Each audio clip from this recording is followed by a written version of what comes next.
Caro presidente em exercício, matando a saudade aí da cadeira, Sandro Bussola, Fábio Manfrinato, colega Carlinho, Roberval Sakai, Roque Ferreira. Eu gostaria de começar minha fala, primeiramente lembrando que o ano passado nós aprovamos nessa Casa de Leis o dia da fibromialgia e amanhã é o dia da fibromialgia. E ainda depois de passado um ano, ainda a gente não conseguiu implementar nenhuma política pública nos serviços públicos de saúde, levando em consideração aos fibromialgicos, que devem estar aí por volta de umas 15 mil pessoas na cidade de Bauru. Então acho que amanhã é mais uma data para a gente comemorar essa data da fibromialgia, mas é uma data que seja simbólica para que os gestores públicos comecem a se preocupar um pouco com os pacientes fibromialgicos, principalmente capacitando a rede pública de saúde a identificar esses pacientes, que muitos deles acabam ficando nos sintomas mais do ponto de vista neurológico, psiquiátrico, e as pessoas não valorizam os sintomas que deveriam valorizar dos pacientes fibromialgicos. Também eu queria dizer que, apesar de nós estarmos falando aqui sobre lixo, né, esse valor de quase 170 reais a tonelada do lixo, fica uma coisa assim um pouco incompatível quando a gente vê Piratininga pagando 85, né? Eu entendo que se Piratininga consegue pagar 85 reais a tonelada de lixo, né, por que Bauru vai ter que pagar quase 170? O dobro, né? É um absurdo. Então eu vou fazer um apelo aqui para que o prefeito Rodrigo Agostinho não homologue essa licitação e que a gente consiga encontrar uma saída um pouco mais política para o fato, né? Eu acho que Piratininga não é tão longe assim de Bauru. Eu tenho certeza que muitos bairros da cidade, que se a gente for descartar o lixo e levar até Piratininga, é muito mais perto do que você sair de outros pontos da cidade. Então não tem por que a gente não fazer o transporte desse lixo com a nossa rede própria, né? Depositar, no máximo nós deveríamos estar fazendo a mesma coisa e utilizar a nossa rede dessa forma. E paralelo a isso, eu acho que agora não adianta ficar cuspindo para cima, porque cuspir para cima significa cair nos nossos próprios olhos. Nós temos um problema e o problema nosso chama o quê? Nós temos um lixo que precisa ser descartado, né? Colocado em algum lugar. Nós teríamos condição, pelos estudos da Indurb, de utilizar um pouco mais ainda o nosso aterro, né? Eu acho que tecnicamente, se houver critérios técnicos para a gente exigir isso, nós temos que fazê-lo, nem que for de forma judicial, como eu vi hoje escrito no jornal, nem que for de forma judicial. Vamos discutir judicialmente, ué? Qual que é o problema? Enquanto se discute judicialmente, não nos esqueçamos que nós precisamos de apenas, Sandro, de mais 18 meses, no máximo. No máximo 18 meses a gente está com esse assunto resolvido. E aí nós vamos sair de um aterro de 13 alqueires, nós vamos para 39.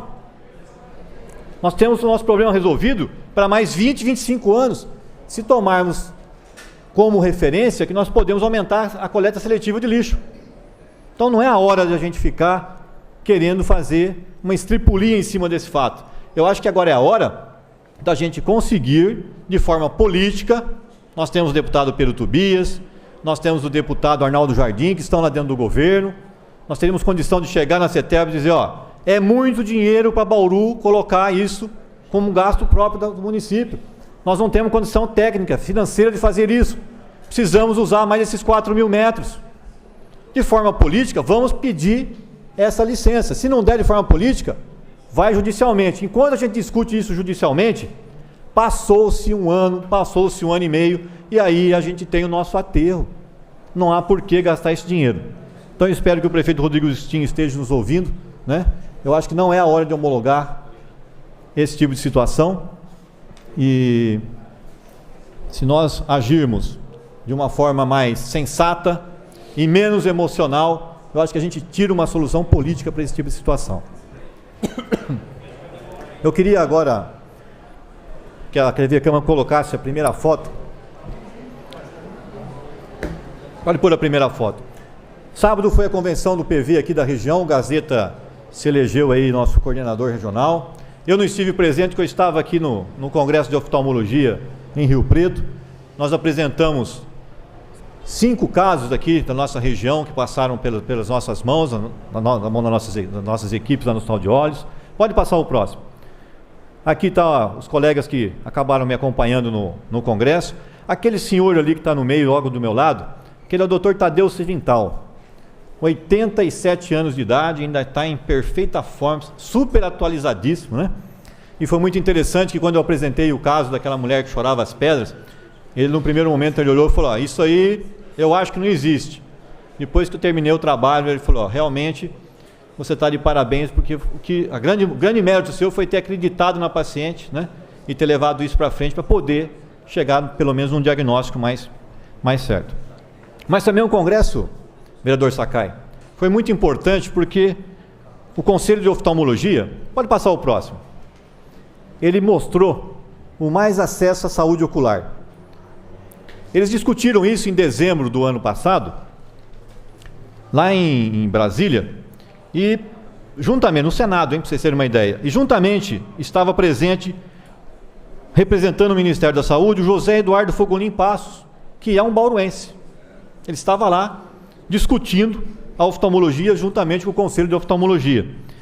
E veja só o que ele falou na fala dele, eu vou resumir para vocês aqui, porque eu ouvi todo o Congresso. 800 milhões de reais foram gastos com oftalmologia no Brasil no ano passado. E é muito pouco, viu, Sakai? Porque se você dividir isso aí por 5.570 municípios, nós estamos falando de uma verba de R$ 143.600. É muito pouco. Talvez seja uma verba muito interessante para Balbinos, por exemplo, um município menor. Mas para Bauru, não significa absolutamente nada. Então essa verba deveria ser aumentada. E 40% desses 800 milhões, pode passar o próximo slide. 40%, pode passar o próximo. Bom, não, volta, pode voltar o slide, por favor, que eu me confundi. É isso aí, ó. Então veja só, 40% desses 800 milhões foram destinados a catarata, quer dizer, as pessoas estão esquecendo que o olho não é só catarata, existem diversas patologias que merecem atenção de uma forma mais equilibrada. E o Conselho discutiu isso de uma forma bem sensata. E o que aconteceu? Pode passar o próximo slide. Nasceu praticamente é um manual aqui de mais acesso à saúde ocular que o Conselho de Oftalmologia conseguiu apresentar para o Ministério. E se o Ministério agora quiser colocar todas essas políticas, ele numerou 20, veja bem, 20 itens para fazer a prevenção na saúde, na rede básica de saúde. Pode passar o próximo agora, de novo, mais um. Mais um, por favor. Aí, essas são as primeiras 10, né? Entre todas essas daí, pode passar o próximo, são mais 10, ó. Mais 10, então nós temos 20. Esse manual tem 20 itens que vão desde você fazer um ambulatório móvel até você capacitar residência médica nessa área.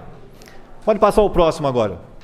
Veja só, aqui é o que aconteceu no Reino Unido. 9% dos pacientes na Inglaterra, 9% de todos os pacientes da rede pública são oftalmológicos.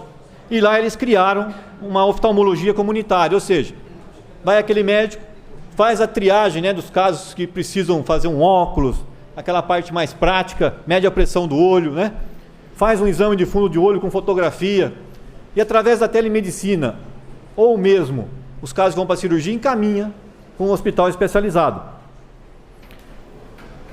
Em Portugal, pode passar o próximo slide. Veja só, em Portugal fez a mesma coisa com a odontologia.